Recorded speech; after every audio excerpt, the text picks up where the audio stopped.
My brother told me that his parents aren't my parents because I'm adopted, but they brushed it off and called me a princess, so I am calling them by their first names. My parents, Peter and Jane, adopted me when I was 4 years old. They've always been open about my adoption, and I've never felt like they treated me any differently because of it. They have 2 other kids, my siblings, who are 12 and 9. We've always been a close family, and I've always considered Peter and Jane my real parents. But last week, I argued with my 12-year-old brother. I can't even remember what started it, but in the middle of it, he suddenly said, "Mom and Dad aren't even your real parents." Hearing that from him hurt more than I can explain. I've always seen him as my little brother, and I never imagined he'd say something so cruel. Afterward, I went to Peter and Jane, expecting them to be as upset as I was. But instead of grounding or making him apologize, they just said he didn't mean it and probably didn't realize how hurtful it was. They brushed it off, making me feel like my feelings weren't necessary. Since then, I've called them by their first names instead of Mom and Dad. I know it's getting on their nerves because they've asked me to stop, but I've refused. I told them I'd stop when they either punished my brother or at least made him apologize for what he said. If he's going to say they aren't my real parents, then why should I call them Mom and Dad? They're upset with me, saying I'm being petty and overreacting. My dad has even started calling me princess because he says I'm acting like one. I know he's trying to make me feel bad or embarrassed, but it makes me feel worse. From where I stand, it feels like they didn't take what my brother said seriously enough, and that's why I'm doing this. I don't want to feel like I'm making a big deal out of nothing,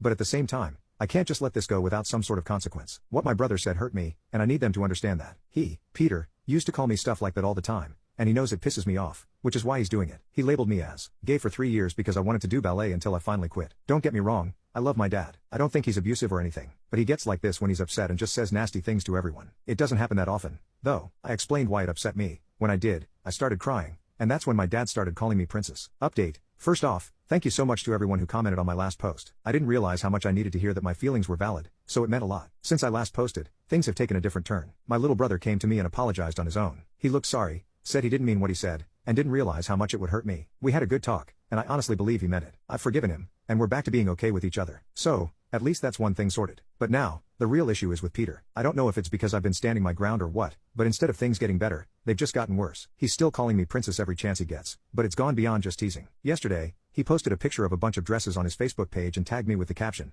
"Bet you'd like these, princess." A few of his friends even commented on it, laughing and making jokes about me. I felt so humiliated, and when I tried to talk to him about how hurtful it was, he just brushed it off and said I needed to learn to take a joke. Jane, as usual, is trying to play peacemaker, but she's not doing much to stop Peter. She keeps saying things like, "You know how your dad is, he doesn't mean any harm," but that's not good enough for me. I'm still upset that neither of them took what my brother said seriously in the first place, and now it feels like Peter is making things even worse. It's gotten to the point where I'm seriously considering keeping my distance from Peter. I've avoided him as much as possible, but living in the same house is hard. I'm being punished for standing up for myself and unsure what to do anymore. My friend said I can come and stay with him and I am genuinely considering it. I don't know how much longer I can keep putting up with this.